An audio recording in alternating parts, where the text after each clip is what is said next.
Ukrainian forces eliminate 35 invaders, strike 5 strongholds, 2 ammunition depots in south. The missile and artillery units of the Ukrainian armed forces performed more than 230 fire missions in southern Ukraine on July 21, with Ukrainian aircraft launching 8 strikes on enemy positions and reserves. The Operational Command South said this in a Facebook post, Ukrinform reports. The enemy continues to defend, holding on to retreat lines.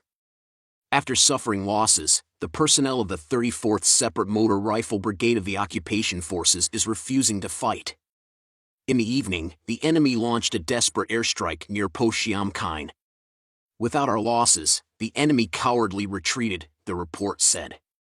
It added that Ukrainian aircraft made 8 strikes on enemy positions and reserves, with 5 strikes launched by bomber and attack aircraft and 3 by helicopters. Ukrainian forces struck 5 Russian strongholds and 2 ammunition depots in the Skadovsk and Berislav districts of the Kherson region, as well as a concentration of enemy personnel in the Mykolaiv region.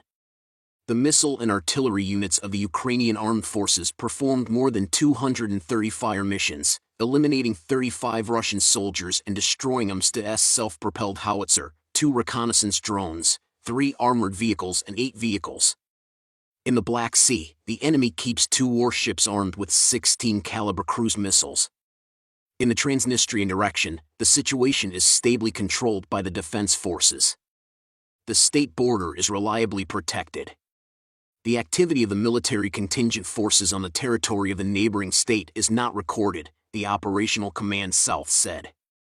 Ukraine prepared to destroy Russia's Black Sea fleet as Putin never been weaker. Ukraine believes it is ready to destroy Russia's Black Sea as an MP from the country claimed the Kremlin is weaker than it has been for decades. Russia is about to run out of momentum in Ukraine, the head of Britain's Foreign Intelligence Service has claimed. Moscow's forces have relentlessly bombarded Ukrainians in the east of the country, but it is now believed Kyiv's troops will soon be ready to launch a counter-offensive. MI6 Chief Richard Moore said this week that Russian progress is tiny and that the country was about to run out of steam. He added, "Our assessment is that the Russians will increasingly find it difficult to find manpower and material over the next few weeks. They will have to pause in some way, and that will give the Ukrainians the opportunity to strike back." Ukrainians themselves also appear confident they can see off the invading enemy. Speaking to Times Radio this week, Ukrainian MP Andriy Osadchuk said Russian President Vladimir Putin and his Kremlin allies are weaker than they have been for years. He said, "Now the Russians are in a very difficult situation because the Kremlin in Moscow is much weaker than anyone may think, probably in its weakest position during the entire history of the last 20 or 30 years. The Ukrainian army has created huge problems for them and huge losses. In a very short period of time they may lose Kherson, which they proudly occupy. The liberation of Kherson will be the end of the Russian invasion in Ukraine. This is understood on both sides in the Kremlin and the West." He did, however, admit that his country is also suffering a high number of casualties. He added, "First of all, yes, we are suffering a lot. We are suffering a lot of losses daily. I see news on my Facebook daily that someone was killed, people who I know. So that is the reality of Ukraine. We are in an absolutely bloody war where we are losing thousands of people. But the duration of this war is linked directly to the readiness and actions of the West.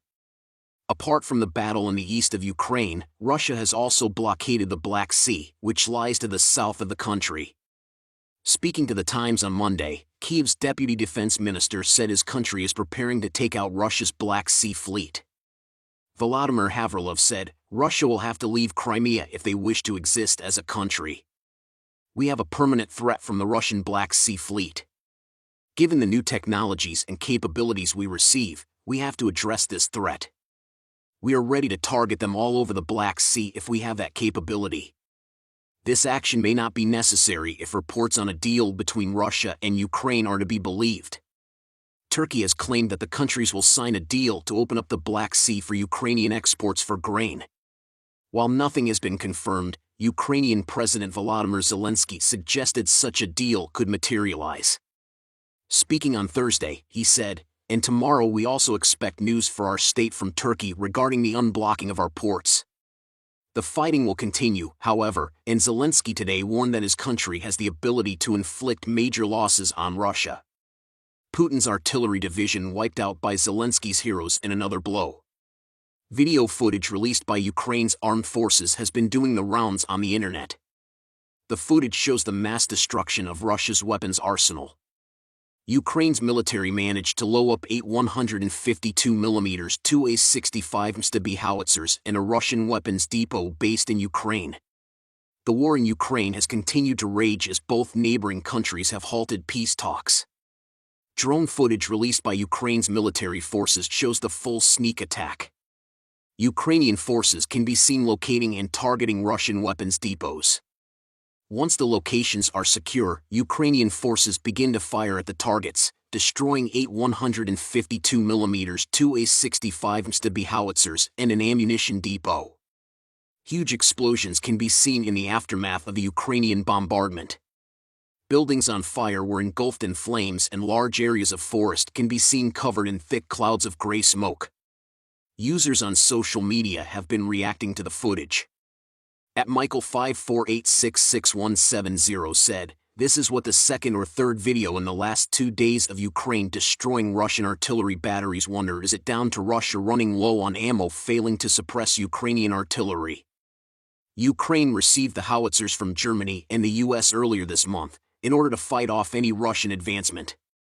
NATO-aligned countries have vowed to arm and support Ukraine throughout the illegal invasion.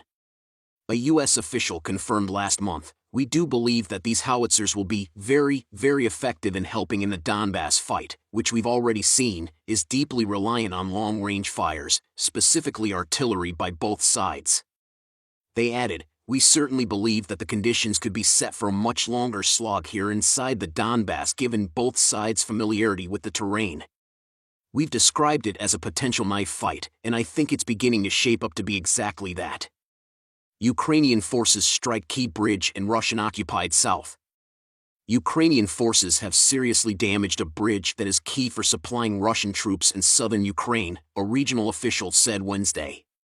The southern Kherson region is currently under Russian occupation, and its deputy head, Kirill Stramusov, has confirmed that the bridge, which crosses the Dnipro River, was struck with missiles on Wednesday, scoring 11 hits. In remarks carried by Russia's Interfax news agency, he noted that the bridge sustained serious damage but wasn't closed for traffic. "The bridge is in poor condition now," Stramusov said, according to Interfax. "The bridge wasn't closed, traffic across it is still continuing, but the situation is serious."